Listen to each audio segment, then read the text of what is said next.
All right, looks like we are live. Hey, ladies. Hey, Hello, good Oh, afternoon. Happy good Sunday. afternoon. Yes, good afternoon.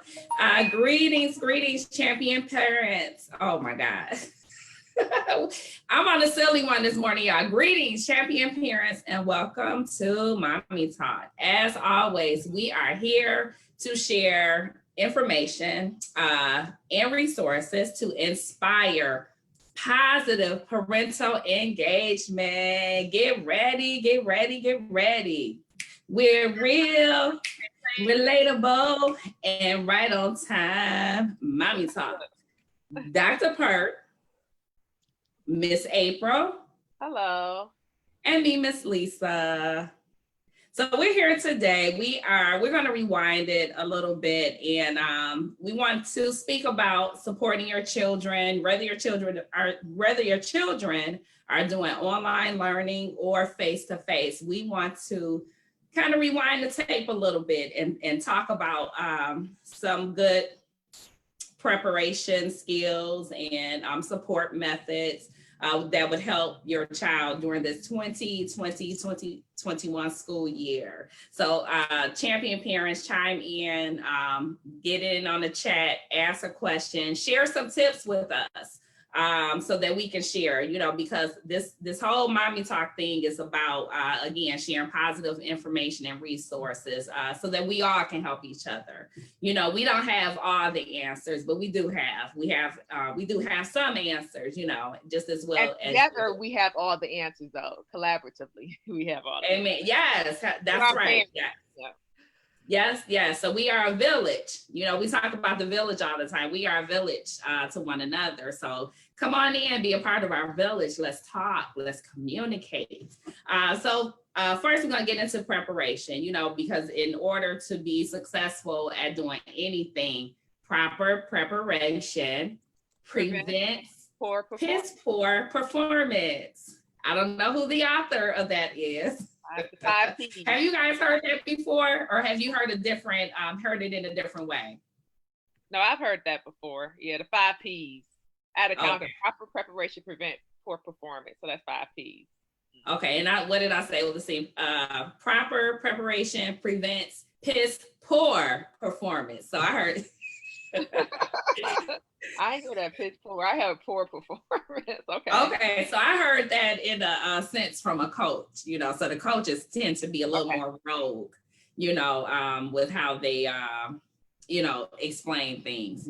So anyway, just talking about being prepared for the school year. So first of all, let's talk about the options for the school year. We know that either your child is doing face-to-face learning or they are doing online. I know that in some instances, they are doing the hybrid model, which means they go to school face-to-face or on some days, and they do virtual online learning on other days. Depending on how you felt, what did your safety, how you felt, whether you felt comfortable enough, how comfortable you feel. I'm sorry, y'all, I'm really hyper this morning. I just had my coffee, so I'm gonna woosah and calm it down a Do you little. put your special sauce? Not your special sauce. Let me not say special sauce. Let me not say My CMOS. Yeah, My CMOS.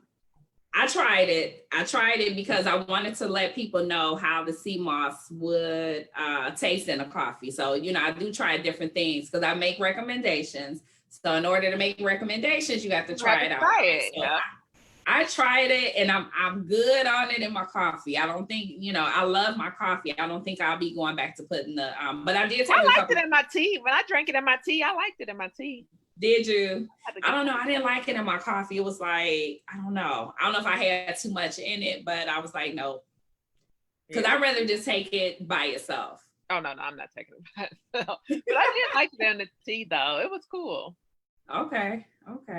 Well, good. So, we have the different options for online learning or for learning period during the school year. But let's talk about preparation.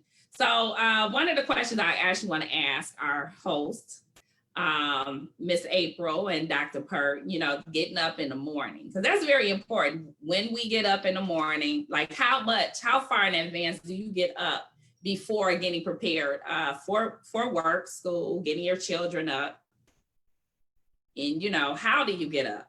Because it's important how you get up. I'm definitely blessed, and I'm highly favored at this moment, this time in my life. But I don't gotta get up. I don't gotta get up. I'm so thankful. I just remember days where I had to get up hour, 2 hours early, you know, to get my kids ready. But you know, my kids. That's the time we want you to talk about, because we know, Miss April, we know you are like blessed and highly favored, and don't have an hour before now. But now, you know, my sons are just independent learning now.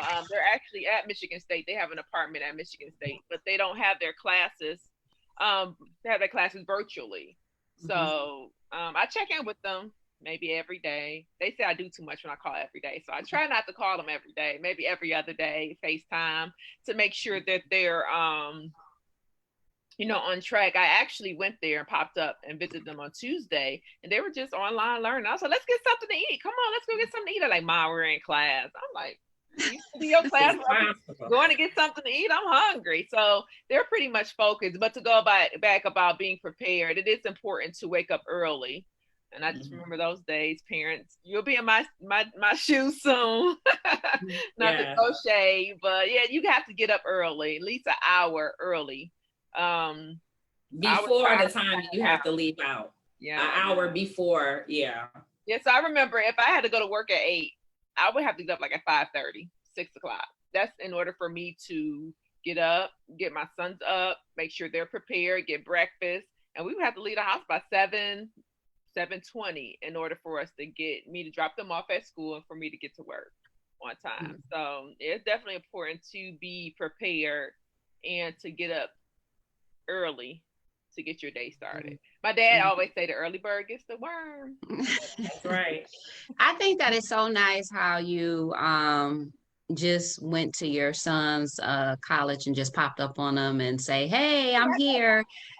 Yeah, that reminds me, because my father did that when I was in undergrad, when I was at Alabama State, and I think children, they appreciate that as they get older. Those are those memorable moments that, you know, it's like, hey, remember you did this, or, you know, you think back. So I think that's nice.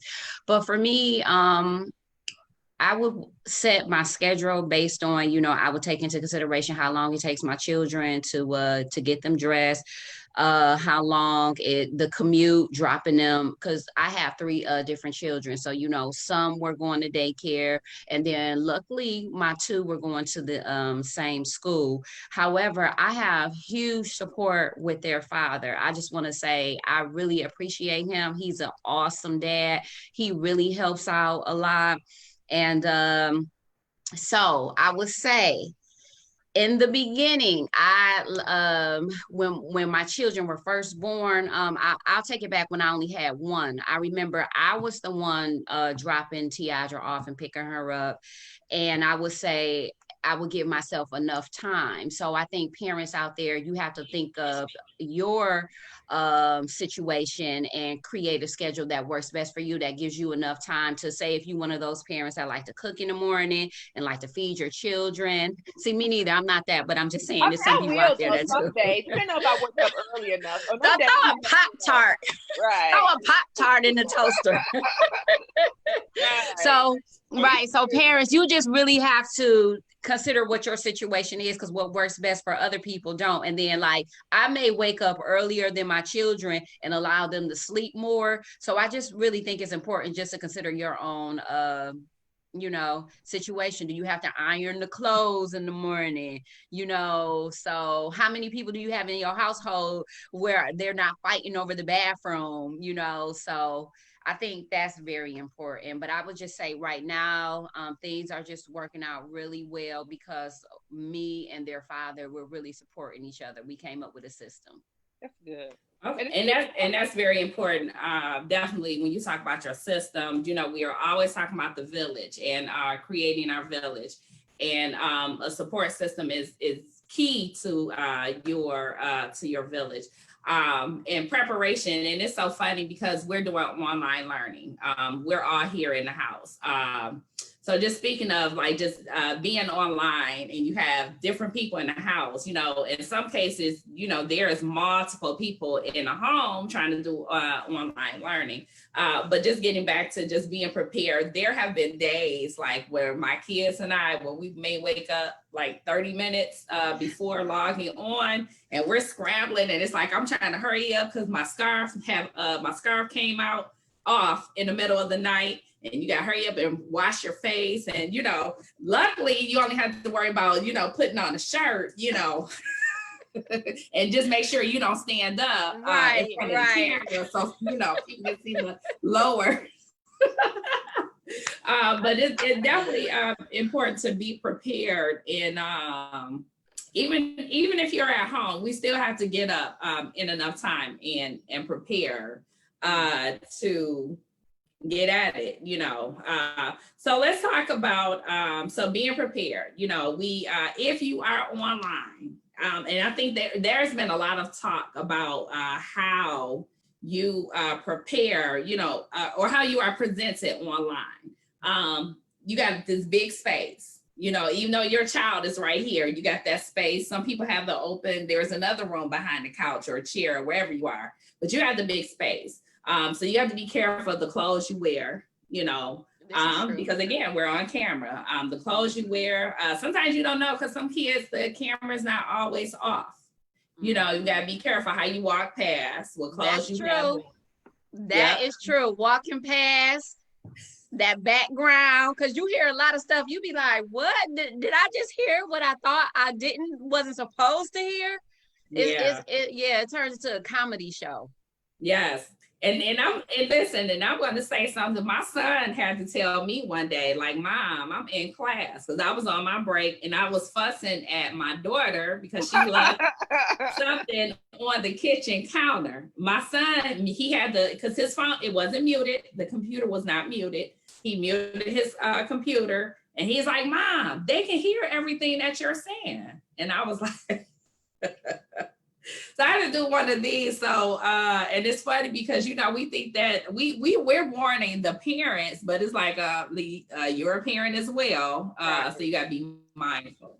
Yeah. Right. You got to be so because remember that one time. Again, just being mindful. Oh, it froze. I'm here. Oh, are you? Lisa maybe froze. Okay, because so she'll be logging back in. So remember that one time before we went live? We're speaking now, Lisa. Oh, okay. Okay. But remember that one time before we went live, I had made a mistake and stood up in front of the camera in front of our guests too, and all I had on was those panties. Y'all was like, Christina, y'all remember that? I didn't realize we were live. Were we live? We weren't live. No, I said before we went live. Okay. Yeah. So that's what I'm just basically saying. Like, you know, you have to be conscious, because a lot of times we do these things unconsciously, but no, this was before we went live. And here you go. Thank God it was before we went live. I mean, we was live, and I thought I pushed mute. I must have pushed my volume down. I don't know what I was thinking. I'm sitting there talking to my kids. I'm like, oh shoot, y'all can hear me. So it happens. You know, we just got to be more conscious of this platform, the online platform, because it's new to all of us and we're learning. It is. And I still want to look up that one video where they said that one guy, or I can't remember if it was a female who took a shower, who forgot to turn their camera off. I hope they still have that up, because I want to look at that. Remember? I thought that was a meeting. I thought it was like a meeting. It was the like a particular board member, not necessarily Detroit board members, but it was a exec something, and he was I need to check that video out. As a matter of fact, I'm gonna check it out when we get off. So let's talk about participation, supporting your child, or whether they are face-to-face or online. I think it is important for your child to participate in school daily by completing their work. Some families are on a synchronous schedule, while others are on an asynchronous schedule. So basically, a synchronous schedule is where the student is following their bell schedule during online learning, and an asynchronous schedule is when the student is working after hours, but is able to turn in their work. And I think that is very important that schools right now are very flexible with families who have opted into the online virtual learning world, such as myself, because I know their father supports them Monday through Friday, and then on the weekends I'm supporting them. So, and I think it's important that families out there, that you communicate with your child's teacher so that they understand your situation to be able to best accommodate your children. So that works best for us. Their father works with them Monday through Friday, and then I come in on the weekends and I help them out. And I think, once again, going back to families, you have to help your child the best way you know how to participate in school. And I know that there are a lot of families out there, you know, who are not computer savvy, but I think, again, schools are being flexible and patient with families, as well as families have to be patient with teachers as well, because this new way of teaching and learning is new for everybody. So I think, you know, when somebody gets frustrated, it's best not to take it out on the child, but communicate with the teacher and create like your pods. That's your systems of support within the school, and so that you can be able to troubleshoot problems. But I don't feel like it's appropriate during the online learning time that if a parent is having technical difficulties to chime in, I think that can wait at the end, because I don't think that any teacher out there would penalize a child for a technical difficulty. But I don't think it's fair for a parent to stop the teaching and learning and take up all that time to address a technical issue. And I think that it would be very important for schools to put like, I'm not going to say a policy in place, but some type of expectation that don't panic, don't worry. If you are experiencing technical difficulty, this is what you need to do. But yeah, I don't think it's fair for a parent to chime in and then just take over the whole class, and then no teaching and learning is going on. So how do you all? Well, let me add this, because I think that we have to get back to, you know, when the pandemic first hit, we talked about wellness checks, and we talked about just wellness, period. And that's a supportive nature of making sure that all parties involved are able to communicate the best you can, and just being a little more supportive for mistakes and for technical difficulties. And I know that there are some some recommendations that have been put in place by the Michigan Department of Education especially for special needs students, that they limit the screen time to under 3 hours a day, you know. And then I know that the superintendent recently put out a message for, again, you know, supporting that for limiting the screen time. So say, for instance, maybe you come in at the beginning of the hour, you check in, you get your assignment, you go away from the computer, you know, because you gotta give your eyes some rest. You know, we're spending a lot of time in front of this computer. They have, what is it called? Blue light glasses. Even pediatricians and physicians are also recommending on your eyes, like limit your screen time. So again, just going to the wellness checks, and I don't know, things are different, and it's so new for everyone. This is new for everybody. You know, teachers shouldn't be mad at students. Students shouldn't be mad at teachers. Parents shouldn't be mad at teachers or students. You know, it's a learning thing, you know, and what we should be held accountable for is, you know, again, doing the best you can and communicating.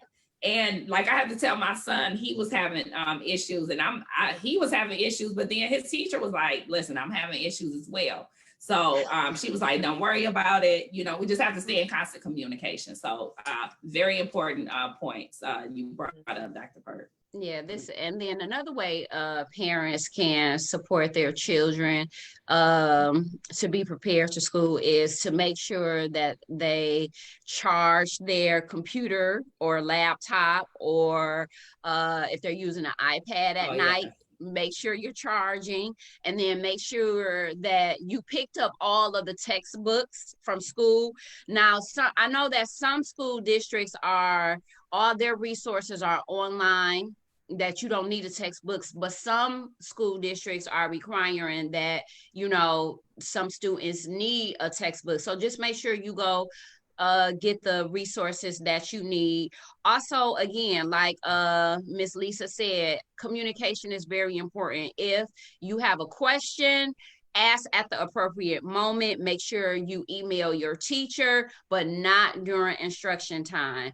And then also, parents, it's really important to teach your children how to use the internet appropriately, because we don't want our children out there getting hold of misinformation and thinking that it's credible. So I think that if your child misuses the internet, such as you're finding them looking up inappropriate things, I think it's important to make it a teachable moment, and how to use technology responsibly, and to distinguish from credible and misinformation, because there's a lot of sources that are on the internet, but it doesn't mean that it's resourceful, and it doesn't mean that it's credible. So I think that it's really important, parents, that you teach your children, like, just because you hear something from somebody on the internet, or because you read something, it doesn't mean that it's credible.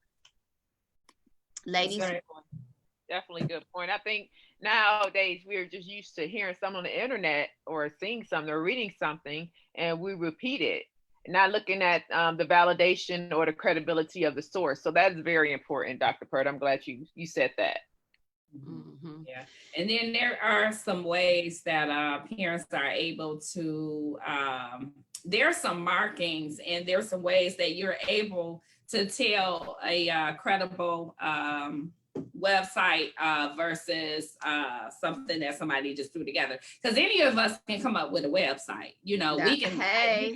We can come up with a website, and we can put all kind of stuff in it, and it doesn't mean that those things are valid. I was on Twitter, and there was someone who started a Fred Hammond page, and I love Fred Hammond. And so this person inboxed me and was like, I would like to get to know you. And I'm like, I do love Fred Hammond, but I'm looking like, boy, what are you? So I immediately blocked that person, because usually on Twitter, there's like a little blue something next to their name that indicates that it's a legit page. So yes, definitely agree. Check your sources and make sure they are valid. Because even though Google is at your fingertips, everything that come out of Google is not 100%. Some things is just the frequency of how it was put out. And so things that if it was put out often, then they'll pop up more. So that's something else for us to for people to look into, Sure. So let's talk about safety procedures, because we know that some districts are allowing students to return to school to provide face-to-face instruction. And we know that some parents are opting out to allow their students to learn virtually. So I think it's very important to talk to your children about safety precautions and practicing social distancing. I think that because our children are on the internet, that it's really important that you always tell them, hey, look, don't click on every pop-up that pops up on your screen. Yes. Don't talk to everybody that tries to communicate with you that's not within your network, such as don't give out your personal information, because we know that it's a lot of people out there, strange people out there that can, create fake profiles. And I think Miss Lisa, Miss April, you were talking about this earlier, that where people are creating profiles. So your child may think that they're connecting with someone their age, but they're actually connecting with somebody that's really not who they say they are actually being catfished. So I really think it's important to really sit your children down and say, hey, I don't care if somebody, if you make a connection with somebody and they start asking for your personal information, you never ever give out personal information. You never tell what's going on in the household, and you never ever meet up with anybody that's basically trying to get you to meet with them. I think it's so important to have these conversations and to continue to revisit them. And then also, parents, it's important to see what your child is actually doing on their computer, laptops, iPads. I think that's the responsible thing to do, because as a parent, you really don't want to say, oh, my child ended up meeting someone. How could they? Well, how could you let them? So I think it's just really the parents' duty to talk to your children about how to use the internet responsibly. Ladies? We have to also point out the fact that there are a lot of ways that kids are learning how to sneak and do things. I think it started with I don't know if it's called Snoops. It used to be a way where they get fake phone numbers. Matter of fact, they could even use your phone number. I'm gonna think of the name of it, but they can use your phone number. You type the phone number in, and you could send someone a text message, and it would be like it came from Shamika, but it didn't come from Shamika. It came from Snoopers or Snookers or something. But it's so many, and it's sad, but it's such an avenue for dishonesty. And the unfortunate part about it is that a child can't slip, through the cracks and everything. And it's like, you just have to stay in communication and hope and pray that whatever you taught your child, that your voice is going to continue to ring in their ear, because they are going to get away with some things. Real quick, I dropped my daughter off with some friends. They were gonna, just kind of walk around downtown. They were in the, location. And I swear I drove away and I saw a party bus. And I looked, and it looked like the girls were standing around outside, y'all. So the Mama Lisa girl, I had to turn back around. And I was like, what you doing? She was like, no, we're waiting. And I said, are you guys standing outside? She said, no. But I drove past and I was like, are you sure? Because I said, there's a party bus. Are you getting on a party bus? She's like, Mom, what are you talking about? So I was a little paranoid, whatever. I'd rather be safe than sorry. I did what I had to do. A little embarrassing because I was wrong, but whatever. Yeah, but that's important. And I remember one time, because like you said, children will be children, and they will definitely try to do some sneaky things. Okay, so my father went out of town, right? So him and his wife had went out of town. This was back when I was in high school. And I'm thinking, oh, okay, cool. I'm going to go over to my friend's house. I'm going to meet up with this boy. We going to have fun. Okay, my daddy all the way, and I mean, he's out of the United States. My daddy all the way out of the country. Wait a minute, keeps calling, right? I get caught.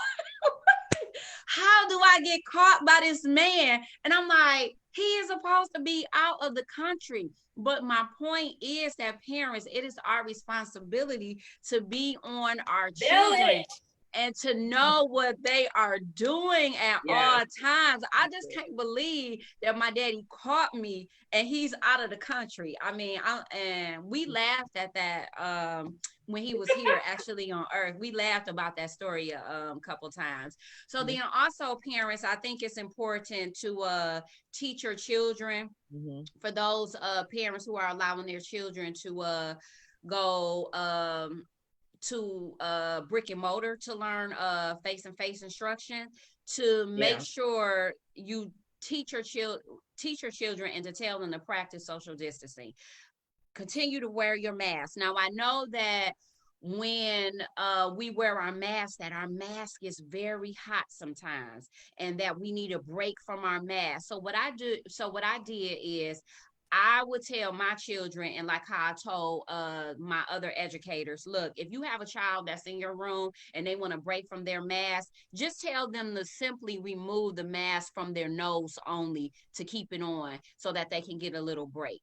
because I know sometimes those masks get very hot. It gets hard to breathe. I said, but don't let them keep it down too long. But it's important, for them, if they feel like they need a little break, just take it, remove it from your nose, and you have that little break. But then also you could just put it back on your nose, and to constantly wash your hands. I think that is just so important to constantly wash your hands, and not only to use hand sanitizer, because your hands could be dirty, they could be sticky, and you put some hand sanitizer on, and all you doing is making your hands even more stickier and just rubbing that dirt in, and you killing the germs, but you still need to make sure that you wash your hands. So just tell your children after every class period, even if they don't have to use the restroom, to make sure that they wash their hands with soap and water. If you just put your hands in water, that's rinsing. That's not washing. You have to use soap and water. And I remember I was talking to one of the students at my school, and I was like, do you use soap when you wash your hands? He was like, I sure do. He was like, do you? I said, yes, I do. So I think that, I thought it was funny too, because when you ask students questions, they could come back and they could ask you just as well. So, and it's like you're modeling that behavior. So I really think that's important. Yeah, that sounds like my son. Anything I ask him. Dion, did you brush your teeth today? Yes, did you? That is him all the way. That is too funny. So I know Miss April has some good points where she's going to talk about parental involvement. Yes, definitely. So with parental involvement, even though it's a different age as far as schooling, it's still important for you to be involved as much as you can. I'm not sure if schools are having back to school nights or open house. You need to make sure that you're some virtually. It's virtually. Oh, cool. But make sure you're present, engage, and be a voice to your child. Get to recognize your child's teachers as well as the administrators in charge of your school by going to the different school websites. I know usually if you go to your school's website, they'll show the administrator and their different credentials. So it's good for you to familiarize yourself with them. And communicate with them often, or not even often, or sometimes even maybe send an email saying, hi, I'm such and such parent, this is what I can do, or this is what I can this is what my expectation is of my child. How can you assist? So it's good definitely to be involved as a parent. Also with parents. Can I add to that, Miss April, because that's something really important that what you said about just the communication with parents. Parents, you have to communicate with your schools, your parents. Just as Ms. April said, emails, introducing yourself, and when you say your expectations, I'm so glad you said that, Ms. April. But when you let the teacher know your expectations, I don't know, it just sends a different positive message. It lets them know that you really want to be involved in your child's life, and your child's schooling and the work. So thank you for bringing the expectations too is hold the teacher accountable. Like, okay, this is what I expect from you. This is what I expect from my child. So it holds the teacher accountable to ensure your expectations are being met. Yes.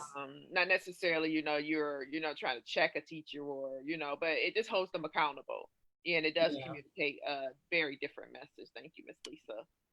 Also, you can meet other parents in your child's school, and not only do meet the other parents, meet the other children. I know when my sons were in elementary and middle school, they attended Flicks. We had a very active. Well, I was very active in the PTSA. So that's why I was able to, know a lot of children and got familiar with a lot of parents. So, we can collaborate on some things to help our children further learn. I know, my sons learned Japanese. So we were able to collaborate, and we actually visited like a Japanese tea house. I think it was in Saginaw, maybe like an hour or two away, maybe like 2 or 3 hours away. But we actually visited the tea house. And that was an extracurricular activity for my son, so they can, practice their Japanese and actually experience some of the Japan culture. So yeah, it's important for you to, learn the children in your class, your children's class, as well as the parents. Get engaged and be involved.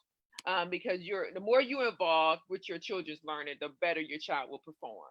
It's not, you know, you just can't sit your child in front of the computer or send them to school and don't expect to be involved. You need to be involved and set time in your schedule so that you can be active in your child's life. And I think I really like your point, Miss April, how you said it's very important for parents to be involved. And I think for me, like, because I know there are many working parents out there, and I think that if you all come up with some type of support system, such as you know, somebody's helping you out during this particular time, but even if you don't have anybody helping you out, even if you are engaging in your child's life after your work hours, as long as you're providing some type of support to your child, I think that is fine. I don't want parents out there stressing, oh, my work schedule is so busy, I'm not able to support your child. I think that it is really imperative that you create time after your work hours to work with your child, because that is a form of engaging with your children. Agreed. Definitely. Yeah. So parent involvement is important because your child will perform better if you're involved. I know that, you know, coming from an educator perspective and coming as from a parent perspective. So we want to remind our viewers, if we have any viewers that may have questions, please put some questions in the chat. If you are chiming in with us, welcome. Thank you for tuning in, and please give us some feedback. We look forward to real feedback, positive, helpful, happy, not happy. We just look forward to our feedback because it definitely helps us to grow. Miss Kiki and Miss Dorothy say hey ladies. Hey ladies. Black says hi as well. Oh, hello, how are you? Yeah, and parents, I just want to say, I know you are probably tired after working all of those long hours. I get it. Me too. But it's still important that you support your children. And we have to do things, you know, I was supposed to mention this when we talked about, you know, just being prepared, but we have to do things to find our energy. Because there are ways that, you know, we have to find a way to muster up the energy, because I get it. We all get it. We are busy, we tired, and it's crazy because you would think that you have more time with the online learning, but for whatever reason, I've heard different people say they feel more tired and more overwhelmed now than they did when we were actually getting up, getting out, and, you know, going to the places that we needed to go. But I think that if we stay hydrated, I have to remind myself to stay hydrated, of course, because I'm talking to students throughout the day, but just period, staying hydrated, making sure that we are getting some type of nutrients on the daily in our bodies. Getting up, exercising, walking around. I tell my students when we're in front of the screen, I tell them to get up, because some days I let them, you know, get away from the screen, take your eyes off the screen, because again, we want to limit that screen time. But get up, walk around. You know, if you can't, go outside, get some fresh air. You know, move your body around, exercise, just to get your blood flowing properly through your body. You know, because you don't want to stiffen up, because it's scary, because I don't want to say that this is a setup for failure, but sometimes it seems as though it's some type of setup to, you know, either stiffen up and what do you mean? Like I'm sitting on Zoom for your time. What do you mean? The virtual learning? Just virtual, you know, if you're sitting in front of a screen all day, because I think of even people in corporate America, you know, how is it that you're able to sit in front of a screen all day? All day. You know, whatever, you know, typing in information, that has to be very harsh on your body, you know, your blood flow, your muscles. You have to get up and move around. Yeah, I agree with you, because I did notice that after when I transitioned out of the classroom and I started working in central office, my bones did start to stiff up because I was at a computer desk all day. And that's when I told myself, you know what, hey, I need to get up. I need to start walking around. So, you know, my bones will stiffen up. So that's really true. Thank you, Miss Lisa, for bringing that out. Yeah, thank you. Yep, exercise is definitely important. We got to incorporate it. I saw somebody was doing virtual learning. One of my friends on Facebook, I used to teach him when I was in Harper Woods. He's a gym teacher, and he had his kids actually exercising, and he said he sent them outside to run for like 10 minutes. Yeah, so yeah, daily exercise is still important. Yes, it is. Yeah, it really is. It's very important. It is very important. Let's say it Even though again. it's cold outside, like I said, I went about to because I had to ride my bike, especially in the summer, and I just really stopped this time, around this time, because I'm more so like the sun. It's too cold for me now. I used to ride my bike usually like 8 miles a day. Yeah, I did like I get that gear 4 or 5 days, but I'm getting ready to convert to my treadmill because it's too cold. Okay. But you can get the gear. They have. I don't know. It's sad. Let me tell you, There are some different. Huh? To Lulu. Let me say, I went to Lululemon, or whatever their name is. I tried to, convert and give me some exercise gear. Baby, that was too expensive. I said, yeah. Lululemon is very expensive. Lululemon is very expensive. It is. They cut it to me. That's like $128 for some leggings. That's like $128 for some leggings. Leggings. Yeah. So I don't know. I'm just not an outside person because my eyes get to watering, my nose gets to watering. So I just don't necessarily do outside things. My sons didn't play football. Well, they didn't play football because they didn't like it, but I was excited because I didn't have to necessarily participate outside. But yeah, I'm just not an outside person like when it get cold. So I'm gonna convert to my treadmill to make sure that I still stay active. Yeah.